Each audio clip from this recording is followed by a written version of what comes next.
서랍 깊은 곳에서 아주 오래된 냄새가 납니다. 제 젊은 날이 빼곡히 적힌 낡은 일기장입니다. 최선을 다했다. 인정받았다. 부끄럽지 않은 가장이 되었다. 분명 제가 쓴 글씨인데 읽어내려갈수록 타인이 쓴 평가서처럼 낯설게만 느껴집니다.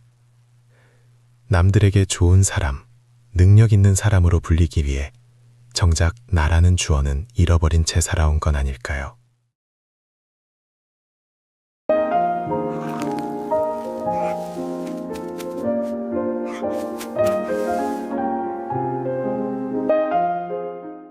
안녕하세요. 오늘도 평온한 마음으로 함께 걷는 내 마음의 산책입니다. 오늘도 끝까지 동행해 주실 거죠? 지금 오늘의 이야기 시작합니다. 탁자 위에 놓인 찻잔에서 더 이상 김이 오르지 않습니다. 적당한 온도를 놓쳐버린 차는 마치 제 마음 같습니다. 조금 전 스마트폰 너머로 친구의 화려한 은퇴 여행 사진을 보았습니다. 좋아요를 누르면서도 마음 한구석은 눅눅한 장마철 벽지처럼 무거워지더군요. 우리는 평생을 타인의 시선이라는 거울 앞에서 옷매무새를 다듬으며 살아왔습니다. 누군가에게 보여주기 위한 삶, 그 화려한 무대 위에서 조명을 받느라 정작 내 마음의 정원이 말라가는 줄도 모르고 말이죠.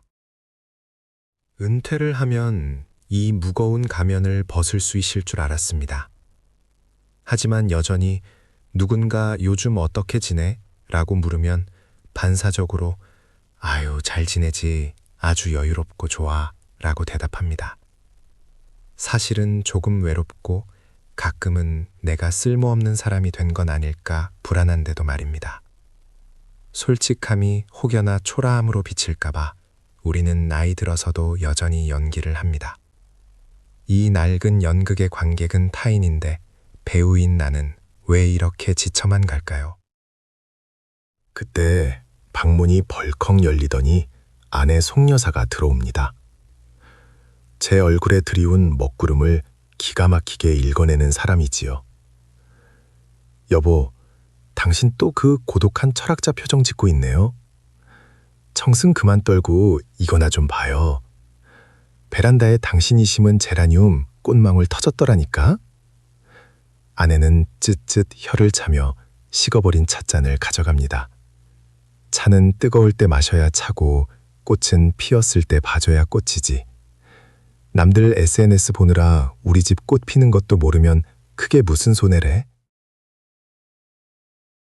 아내의 말은 언제나 뼈가 있어 아프지만 동시에 묘하게 시원합니다. 남의 집 정원이 얼마나 화려한지 훔쳐보느라 정작 내가 심은 꽃이 목마른 줄은 모르고 있었습니다. 비교라는 것은 참으로 고약한 도둑입니다. 오늘 내가 느낄 수 있는 소박한 행복을 몽땅 훔쳐가 버리니까요. 어쩌면 저는 제 인생을 산 것이 아니라 타인의 인정을 구걸하며 살아온 것일지도 모릅니다. 다시 일기장을 펼쳐 빈 페이지를 마주합니다. 지금까지의 기록이 남에게 보여주기 위한 보고서였다면 이제부터는 누구에게도 검사받지 않을 나만의 낙서를 쓰고 싶어집니다. 하지만 펜을 쥔 손이 선뜻 움직이지 않습니다. 평생을 정답만 찾으며 살아온 모범생은 백지 앞에서도 무엇을 써야 칭찬받을까를 고민하고 있더군요. 습관이란 참으로 무섭고도 슬픈 것입니다. 창밖으로 빗방울이 하나불 떨어지기 시작합니다. 유리창에 비친 제 얼굴이 빗물에 번져 흐릿해집니다. 우리가 늙어간다는 건 어쩌면 투명해지는 과정일지도 모르겠습니다. 젊은 날의 진한 색채와 욕심이 빗물에 씻겨 내려가고 비로소 그 안에 숨겨져 있던 본래의 결이 드러나는 과정 말입니다. 지금 제 모습 꽤 괜찮지 않나요? 타인의 시선이 사라진 이 공간이 문득 적막하게 느껴집니다. 하지만 이 적막은 외로움이 아닙니다. 오랜만에 찾아온 고요이자 제 내면의 목소리를 들을 수 있는 귀한 초대입니다. 잠시 빗소리에 귀를 맡기고 이 고요함을 음미해 보려 합니다.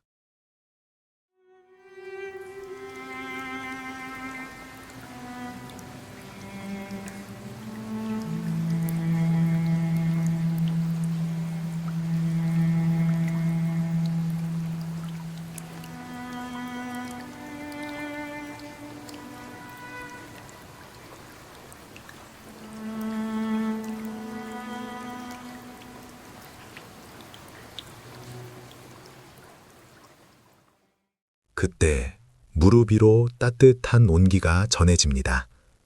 깜돌이가 턱을 괴고 빤히 저를 올려다봅니다. 이 녀석의 눈동자에는 제가 전직 이사인지 동네 백수인지가 전혀 중요하지 않습니다. 그저 자신을 쓰다듬어주는 지금의 저를 전적으로 신뢰하고 사랑할 뿐이죠. 어쩌면 개가 사람보다 낫다는 말이 이래서 나온 건지도 모르겠습니다. 타인의 명함이 아닌 그 사람의 본질을 보는 눈을 가졌으니까요. 깜돌이 덕분에 정신이 듭니다. 식어버려 맛없는 차를 붙들고 앉아 신세한탄만 하고 있을 순 없지요. 저는 자리에서 일어나 식은 차를 과감히 개수대에 버립니다. 그리고 주전자의 새물을 받아 다시 불을 올립니다. 보글보글 물 끓는 소리가 마치 제 마음 속에서 다시 피어오르는 열정처럼 경쾌합니다. 누가 뭐래도 차는 내가 마시고 싶을 때 가장 뜨겁게 마셔야 합니다. 새로운 차향기가 방 안을 채울 때 저는 다시 펜을 들었습니다. 그리고 일기장의 빈 페이지에 아주 사소하지만 솔직한 문장을 적어내려 갑니다. 오늘 베란다의 제라늄이 참 붉었다. 빗소리가 듣기 좋았다. 나는 지금의 고요가 참 좋다. 거창한 성취도 남들의 칭찬도 없습니다. 하지만 이 문장들은 오롯이 제 것입니다. 타인의 시선을 걷어내니 비로소 제가 무엇을 좋아하고 무엇에 미소 짓는지가 보이기 시작합니다. 습관처럼 쓰고 있던 안경도 잠시 벗어둡니다. 세상이 조금 흐릿하게 보이지만 오히려 눈은 편안합니다. 너무 또렷하게 보려고 남들의 티끌까지 놓치지 않으려고 애쓰며 살았던 건 아닐까요? 가끔은 이렇게 흐릿하게 뭉뚱그려 세상을 봐도 괜찮습니다. 중요한 건 내 마음의 초점이 나에게 맞춰져 있다는 사실이니까요. 아내가 다시 들어와 맞은편에 앉습니다. 갓 우려낸 차를 한 모금 마시더니 저를 빤히 보며 말합니다. 여보, 지금 표정 참 좋네. 안경 벗으니까 훨씬 부드러워 보이고 이제야 우리 집 박 선생으로 돌아왔구만. 아내의 칭찬은 밖에서 듣던 그 어떤 찬사보다 따뜻합니다. 가장 가까운 사람에게 보여주는 민낯이 편안하다면 그 삶은 성공한 것이 아닐까요? 비가 그친 창밖으로 늙은 나무 한 그루가 보입니다. 저 나무는 옆 나무보다 가지가 덜 뻗었다고 슬퍼하지 않습니다. 그저 자신의 뿌리가 닿은 곳에서 자신의 속도대로 잎을 틔울 뿐입니다. 우리네 삶도 그랬으면 좋겠습니다. 누군가의 들러리가 아닌 내 인생이라는 숲의 당당한 주인으로 비바람이 불면 흔들리고 햇살이 비치면 춤을 추며 그렇게 나답게 말입니다. 남들이 써준 대본은 이제 찢어버리기로 했습니다. 오늘부터 제 인생의 장르는 제가 정합니다. 관객이 없어도 좋습니다. 제가 감독이자 주연이고 유일한 관객이어도 충분히 벅찬 감동이니까요.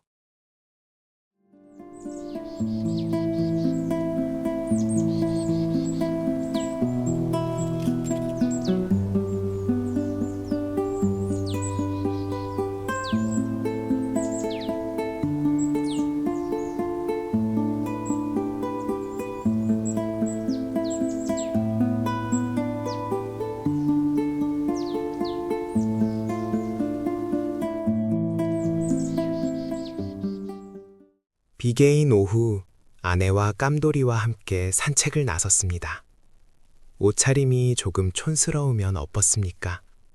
남들이 뭐라 하든 지금 제 손을 잡은 아내의 온기가 따뜻하고 앞서가는 강아지의 꼬리가 경쾌하면 그만인 것을요. 타인의 시선에서 해방된 오늘, 우리는 비로소 가장 젊고 아름다운 날을 만납니다. 오늘 산책은 어떠셨나요? 마음의 짐을 내려놓고 조금은 가벼워지셨기를 바랍니다. 끝까지 내 마음의 산책과 동행해 주신 여러분, 내일도 같이 산책해 주실 거죠? 감돌이도 같이 기다릴게요. 좋아요와 구독 설정도 부탁드리고 모두 행복하세요.